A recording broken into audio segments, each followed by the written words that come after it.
ಈಗ ಯಾವುದು ಸಮನ್ವಯ ಕೊರತೆ ಇಲ್ಲ ಒಂಚೂರು ರಾಜ್ಯದಲ್ಲಿ ಮುಖಕ್ಕೆ ಟಚ್ ಆಗೋಯ್ತೈತೆ ಮೋದಿಯವರು ಕುಮಾರಸ್ವಾಮಿಯವರು ದೇವೇಗೌಡರು ಏನ್ ಹೇಳ್ತಾರೆ ನಮ್ಮ ಪಕ್ಷ ಆ ಥರ ಹೇಳುತ್ತೆ. ಯಾವ ಸಮನ್ವಯ ಏನಿಲ್ಲ ಏನಿಲ್ಲ. ಬಿಜೆಪಿ ಜೆಡಿಎಸ್ ಎರಡು ಸಮನ್ವಯ ದೇವೇಗೌಡರು ಕುಮಾರಣ್ಣವರು ಮೋದಿಯವರು ಮಾಡ್ತಾರೆ. ನಿಖಿಲ್ ನ ರಾಜ್ಯಾಧ್ಯಕ್ಷನಾಗಿ ಮಾಡಬೇಕು ಅನ್ನೋ ಒಂದು ನಿಖಿಲ್ ಅವನ ರಾಜ್ಯಾಧ್ಯಕ್ಷನಾಗಿ ಅದು ಪಕ್ಷದ ತೀರ್ಮಾನಕ್ಕೆ ಬಿಟ್ಟು. ಈಗ ಪವರ್ ಶೇರಿಂಗ್ ಬಗ್ಗೆ ಸಾಕಷ್ಟು ಚರ್ಚೆಗಳಾಗ್ತಿದೆ. ಆದ್ರೆ ಸಿಎಂ 5 ವರ್ಷ ನಾನೇ ಆಗ್ತೀನಿ ಅಂತ ನಾನು ಅದ್ರ ಬಗ್ಗೆ ಯಾರು ಅವ್ರ ಪಕ್ಷದ ವಿಷಯ ನಾನು ಮಾತಾಡೋದು. ಸಿಎಂ ಬದಲಾವಣೆ ಆಗ್ತದೆ. ಅದು ಕಾಂಗ್ರೆಸ್ ಪಕ್ಷಕ್ಕೆ ಸಂಬಂಧಪಟ್ಟದ್ದು. ನಿಮ್ಮ ಪ್ರಕಾರವಾಗಿ ಆ ವಿಷಯದ ಬಗ್ಗೆ ನಾನು ಹೇಳಲ್ಲ. ಅದು ಅಶೋಕ್ ಅವರು ನವೆಂಬರ್ ಬಳಿಕ ಈಗ ಅದು ನಾನು ಭವಿಷ್ಯ ನುಡಿಯಕ್ಕೆ ಅಷ್ಟು ಸುಲಭ ಇದಿಲ್ಲ. ನಾನು ಹೇಳೋದು ಇಷ್ಟೇ, ಏನ್ ಕಾಂಗ್ರೆಸ್ ಪಕ್ಷದ ಇದಿದೆ ಅದ್ರ ಬಗ್ಗೆ ನಾನು ಹೇಳ್ತೀನಿ. ಯಾಕಂದ್ರೆ ಮಂಡ್ಯದಲ್ಲಿ ಮತ್ತೆ ರಾಮನಗರದಲ್ಲಿ ಬೆಂಗಳೂರು ಪೇಪರ್ ಕೊಡಿ ನನಗೆ ಅಂತ ಕೇಳಿದ್ರೆ, ಈಗ ನಾನೇ 5 ವರ್ಷ ಸಿಎಂ ಆಗಿರೋ ಸಿದ್ದರಾಮಯ್ಯನವರು ಡಿಕೆ ಶಿವಕುಮಾರ್ ಪಾಪ ಅಂದಾಜು ನಾನೇನ್ ಮಾಡ್ಲಿ ನಾನು ಟೈಮ್ ಬಂದಾಗ ಎಲ್ಲ ರಿಯಾಕ್ಟ್ ಈಗ ಯಾವ್ದು ರಿಯಾಕ್ಟ್ ಮಾಡೋದು. ಅವ್ರ ಪಕ್ಷದ ತೀರ್ಮಾನ ಅವ್ರು ಏನ್ ಹೇಳ್ತಾರೆ. ಕಾಂಗ್ರೆಸ್ ಅವ್ರು 5 ವರ್ಷ ಇರ್ತಾರೋ 3 ವರ್ಷ ನನಗೆ ಬೆಂಗಳೂರು ಪೇಪರ್ ಕೊಟ್ಟರು ಕೂಡ ನೀವು ಭವಿಷ್ಯನೂ ನುಡಿತಿರಲ್ಲ ಸರ್. ನನಗೆ ಗೊತ್ತಿಲ್ಲಪ್ಪ.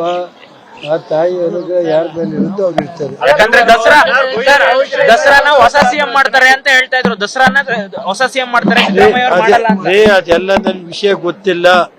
ಬಾಕಿ ನಾನಿಷ್ಟೇ, ನಮ್ಮ ಪಕ್ಷನ ಸಂಘಟನೆ ಮಾಡ್ತೀವಿ. ದೇವೇಗೌಡರು ನಾವು ಸೇರಿ, ಕುಮಾರಣ್ಣವರು ಸೇರಿ ರಾಜ್ಯದಲ್ಲಿ JDS ಪಕ್ಷ ಬಿಜೆಪಿ ಜೊತೆ ಸಮನ್ವಯ ಪಾಲಿಸಿ ಪಕ್ಷನ ಸಂಘಟನೆ ಮಾಡೋದು ಗ್ಯಾರಂಟಿ. ಈಗ ಯಾವುದು ಸಮನ್ವಯ ಕೊರತೆ ಇಲ್ಲ ಒಂಚೂರು ರಾಜ್ಯದಲ್ಲಿ ಮುಖಕ್ಕೆ ಟಚ್ ಆಗೋಯ್ತೈತೆ ಮೋದಿಯವರು ಕುಮಾರಸ್ವಾಮಿಯವರು ದೇವೇಗೌಡರು ಏನ್ ಹೇಳ್ತಾರೆ ನಮ್ಮ ಪಕ್ಷ ಆ ಥರ ಹೇಳುತ್ತೆ. ಯಾವ ಸಮನ್ವಯ ಏನಿಲ್ಲ ಏನಿಲ್ಲ. ಬಿಜೆಪಿ ಜೆಡಿಎಸ್ ಎರಡು ಸಮನ್ವಯ ದೇವೇಗೌಡರು ಕುಮಾರಣ್ಣವರು ಮೋದಿಯವರು ಮಾಡ್ತಾರೆ. ನಿಖಿಲ್ ನ ರಾಜ್ಯಾಧ್ಯಕ್ಷನಾಗಿ ಮಾಡಬೇಕು ಅನ್ನೋ ಒಂದು ನಿಖಿಲ್ ಅವನ ರಾಜ್ಯಾಧ್ಯಕ್ಷನಾಗಿ ಅದು ಪಕ್ಷದ ತೀರ್ಮಾನಕ್ಕೆ ಬಿಟ್ಟು. ಈಗ ಪವರ್ ಶೇರಿಂಗ್ ಬಗ್ಗೆ ಸಾಕಷ್ಟು ಚರ್ಚೆಗಳಾಗ್ತಿದೆ. ಆದ್ರೆ ಸಿಎಂ 5 ವರ್ಷ ನಾನೇ ಆಗ್ತೀನಿ ಅಂತ ನಾನು ಅದ್ರ ಬಗ್ಗೆ ಯಾರು ಅವ್ರ ಪಕ್ಷದ ವಿಷಯ ನಾನು ಮಾತಾಡೋದು. ಸಿಎಂ ಬದಲಾವಣೆ ಆಗ್ತದೆ. ಅದು ಕಾಂಗ್ರೆಸ್ ಪಕ್ಷಕ್ಕೆ ಸಂಬಂಧಪಟ್ಟದ್ದು. ನಿಮ್ಮ ಪ್ರಕಾರವಾಗಿ ಆ ವಿಷಯದ ಬಗ್ಗೆ ನಾನು ಹೇಳಲ್ಲ. ಅದು ಅಶೋಕ್ ಅವರು ನವೆಂಬರ್ ಬಳಿಕ ಈಗ ಅದು ನಾನು ಭವಿಷ್ಯ ನುಡಿಯಕ್ಕೆ ಅಷ್ಟು ಸುಲಭ ಇದಿಲ್ಲ. ನಾನು ಹೇಳೋದು ಇಷ್ಟೇ, ಏನ್ ಕಾಂಗ್ರೆಸ್ ಪಕ್ಷದ ಇದಿದೆ ಅದ್ರ ಬಗ್ಗೆ ನಾನು ಹೇಳ್ತೀನಿ. ಯಾಕಂದ್ರೆ ಮಂಡ್ಯದಲ್ಲಿ ಮತ್ತೆ ರಾಮನಗರದಲ್ಲಿ ಬೆಂಗಳೂರು ಪೇಪರ್ ಕೊಡಿ ನನಗೆ ಅಂತ ಕೇಳಿದ್ರೆ, ಈಗ ನಾನೇ 5 ವರ್ಷ ಸಿಎಂ ಆಗಿರೋ ಸಿದ್ದರಾಮಯ್ಯನವರು ಡಿಕೆ ಶಿವಕುಮಾರ್ ಪಾಪ ಅಂದಾಜು ನಾನೇನ್ ಮಾಡ್ಲಿ ನಾನು ಟೈಮ್ ಬಂದಾಗ ಎಲ್ಲ ರಿಯಾಕ್ಟ್ ಈಗ ಯಾವ್ದು ರಿಯಾಕ್ಟ್ ಮಾಡೋದು. ಅವ್ರ ಪಕ್ಷದ ತೀರ್ಮಾನ ಅವ್ರು ಏನ್ ಹೇಳ್ತಾರೆ. ಕಾಂಗ್ರೆಸ್ ಅವ್ರು 5 ವರ್ಷ ಇರ್ತಾರೋ 3 ವರ್ಷ ನನಗೆ ಬೆಂಗಳೂರು ಪೇಪರ್ ಕೊಟ್ಟರು ಕೂಡ ನೀವು ಭವಿಷ್ಯನೂ ನುಡಿತಿರಲ್ಲ ಸರ್.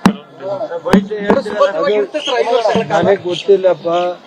ಆ ತಾಯಿ ಅನುಗ್ರಹ ಯಾರ ಮೇಲೆ ಇರುತ್ತೋ ಅವ್ರು ಇರ್ತಾರೆ. ಯಾಕಂದ್ರೆ ದಸರಾನ ಹೊಸ ಸಿಎಂ ಮಾಡ್ತಾರೆ ಅಂತ ಹೇಳ್ತಾ ಇದ್ರು. ದಸರಾನ ಹೊಸ ಸಿಎಂ ಮಾಡ್ತಾರೆ, ಸಿದ್ದರಾಮಯ್ಯ ಅವ್ರು ಮಾಡಲ್ಲ ಅಂತ. ಅದೆಲ್ಲ ನನ್ನ ವಿಷಯ ಗೊತ್ತಿಲ್ಲ.